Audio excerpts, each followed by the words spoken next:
Hi, my name is Valerii Pekar, and we will talk about future scenarios for Ukraine. First, I would like to share with you key concepts to understand Ukraine. Ukraine, as a country, state, and society, is formed by three factors. The first factor is the frontier.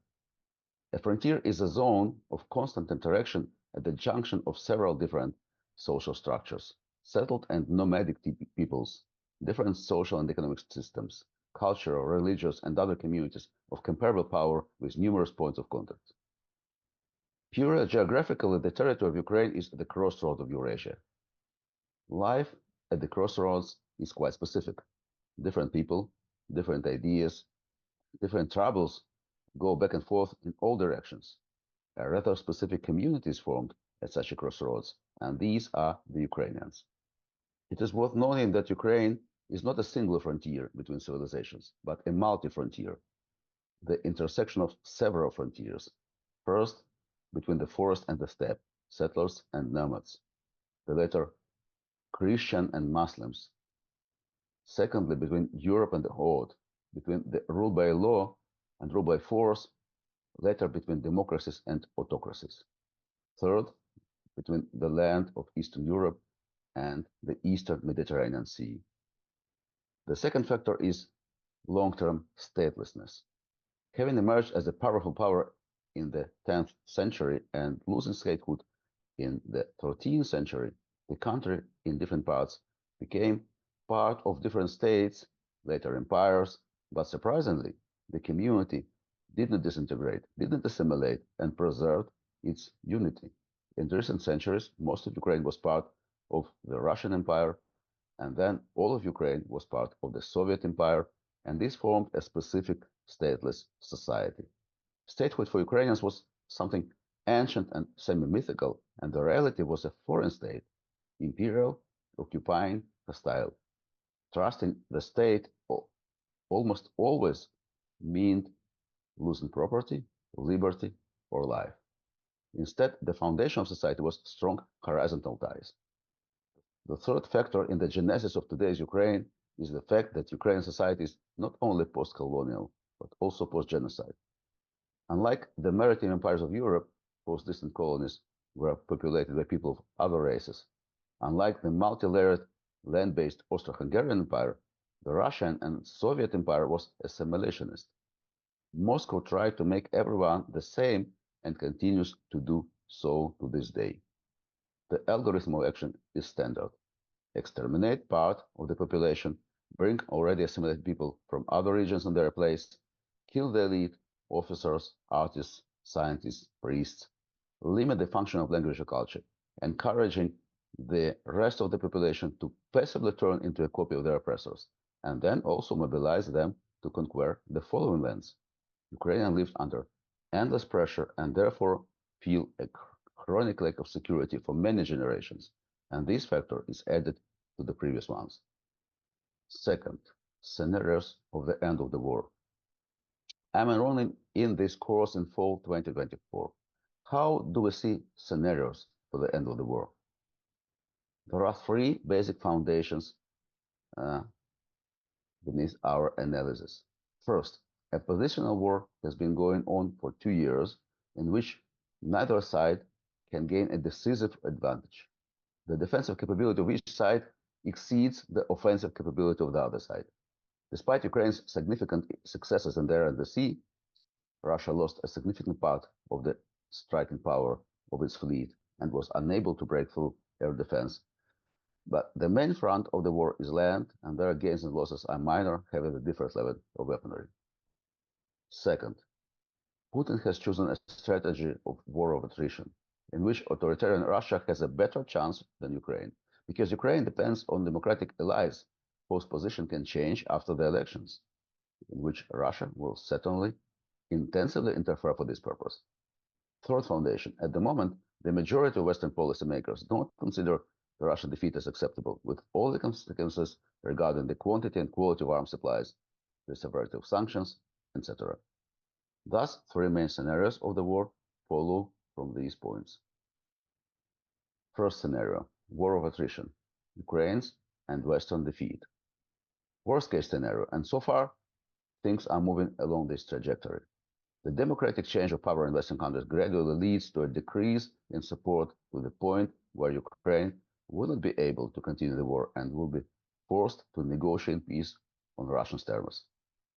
Even if declared political support remains at current levels, there are two other factors. First, the number of tension points in the world will grow, distracting from Ukraine, and Russia intensively invests in increase of uncertainty.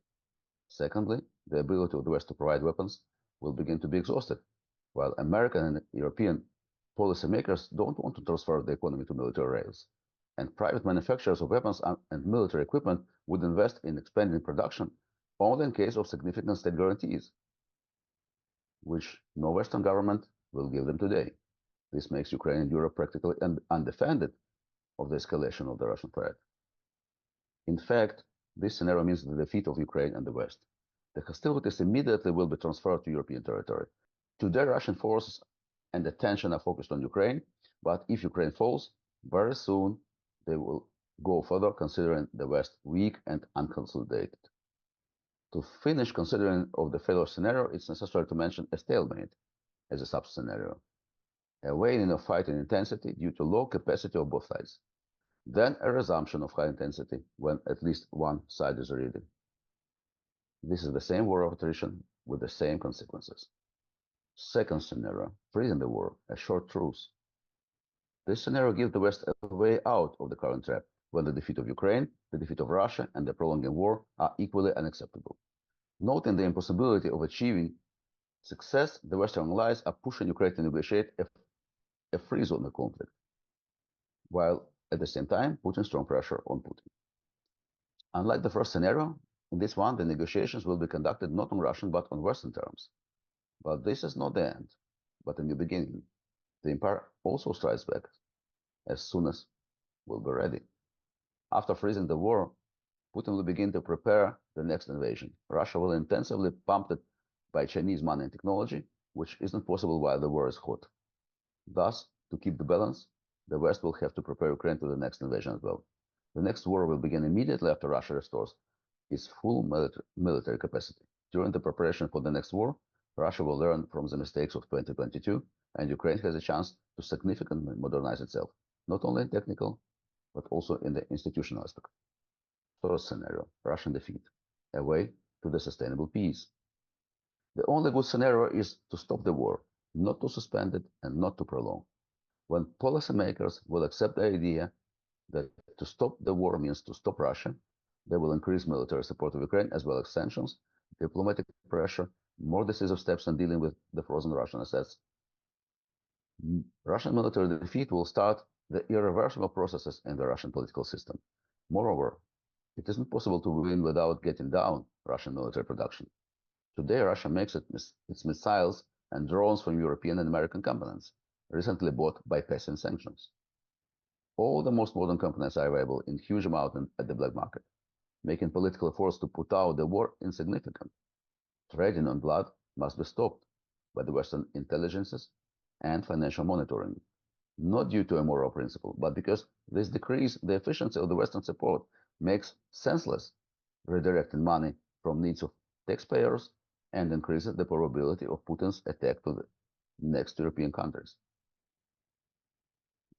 Now let's consider scenarios of European integration.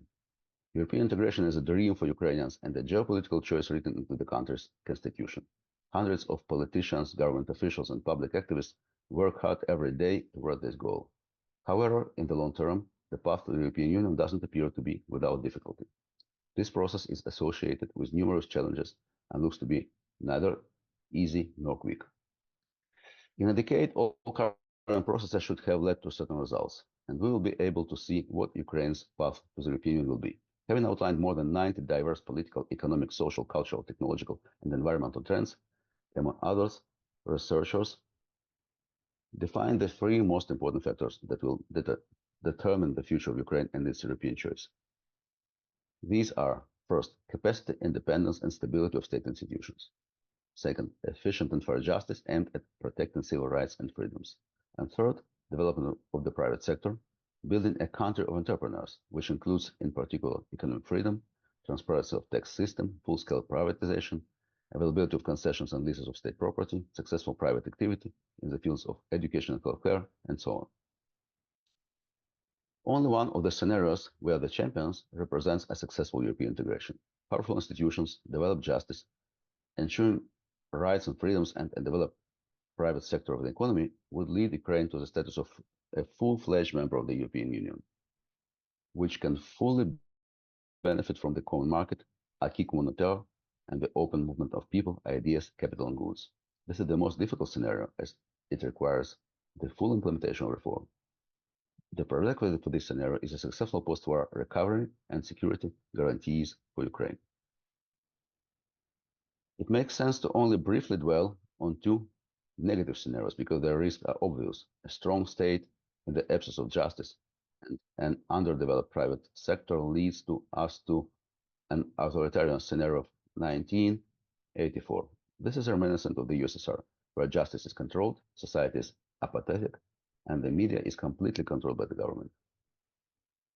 Another negative scenario is formed in the case of institutional failure and the lack of justice. Even a developed private sector doesn't save us from this situation, so the scenario has been called Haitianization, which is characterized by anarchy, gangsterism, or radicalization. Excessive weakening of state institutions would lead to a failed state or soft authoritarianism. These two negative scenarios are obvious, and civil society constantly fears them and monitors early signals to prevent them. Much more interesting are the two borderline twilight scenarios, when European integration may have taken place or may have failed, but its consequences are highly questionable both for Ukraine and for Europe. In the slay the dragon and become a dragon scenario, the capacity of state institutions and the developed private sector of the economy are combined with the absence of justice, civil rights, and liberties. Here are we dealing with a small European integrated semblance of Russia. And it isn't obvious that the European Union would want to have such a member, except in the case of a purely formal approach to Ukrainian European integration as a prize for victory in the war. If the Ukrainian and European political elites reach an agreement that European membership will be a reward for victory and not an assessment of well-done homework, then the formally implemented reforms and their formal assessment will lead us to this scenario. Social and economic polarization, the appropriation of the victory and recovery process by the political elite, centralization and media censorship, the restriction of political activity and freedom of speech, and the reduction of the role of the parliament await us in this situation. A safeguard against such a scenario is primarily the active role of civil society in the wide sense, including local leaders, business communities, army veteran communities, and so on, and its direct communication with the institutions of the European Union. Another twilight scenario is a result of successful European integration with capable institutions and effective justice, but with limited private initiative. This scenario is called kindergarten and currently is promoted by some influential Ukrainian politicians. The economy becomes extremely centralized and monopolized because of the increased role of the state, including state ownership of enterprises, increased regulation, the formation of new monopolists loyal to the political leadership, and other restrictions of economic freedoms. European regulations are used in this situation to suppress entrepreneurial initiative, and European funds are directed primarily to social protection. The media are also monopolized and private business leaves the country. Society is polarized, consisting of the political elite and socially protected paternalists, and the middle class is washed away, along with its demand for democracy and human rights. This story is reminiscent of a certain Central European country, which you will easily remember. Safeguards against such a scenario include the active role of private business communities and their interaction with other players. This includes civil society and European institutions, which should focus their attention on the development of mass entrepreneurship and free and fair competition in Ukraine. Scenario analysis proves that European integration of Ukraine will neither necessarily happen nor necessarily be successful. Finally, let's consider key drivers of Ukraine's development. In long-term perspective, there are two major drivers of development which create the scenario map. The key driver number one is the state. The rule of law is a chance for European integration, democracy, which allows more even distribution of the fruits of growth and creates the middle class as the foundation of society, and retains and attracts the best human capital, and economic freedom, primarily deregulation and transparency of customs and tax policy. The key driver number two is human capital. It includes emigration and immigration issues. The emigration challenge means bringing back home people who escaped from the war and retaining their relatives. In other words, uniting families at home, not abroad. The main factor of success and are security, end of the war and security guarantees, recovering infrastructure, including housing, roads, hospitals, schools, kindergarten, and so on, and economic freedom, jobs, and opportunities to create a micro business. The immigration challenge means attracting high-quality human capital. The main factor of success are language and culture development, which provides migrants with the ability to become Ukrainian, openness and inclusiveness of the society and identity, which allows to accept migrants as new Ukrainians, and last but not least, economic freedom, which defines the level of added value in Ukraine's economy. In rude words, will Ukraine be a magnet for talents or for losers? In conclusion, I would like to emphasize that the future is not predetermined. It depends on our actions.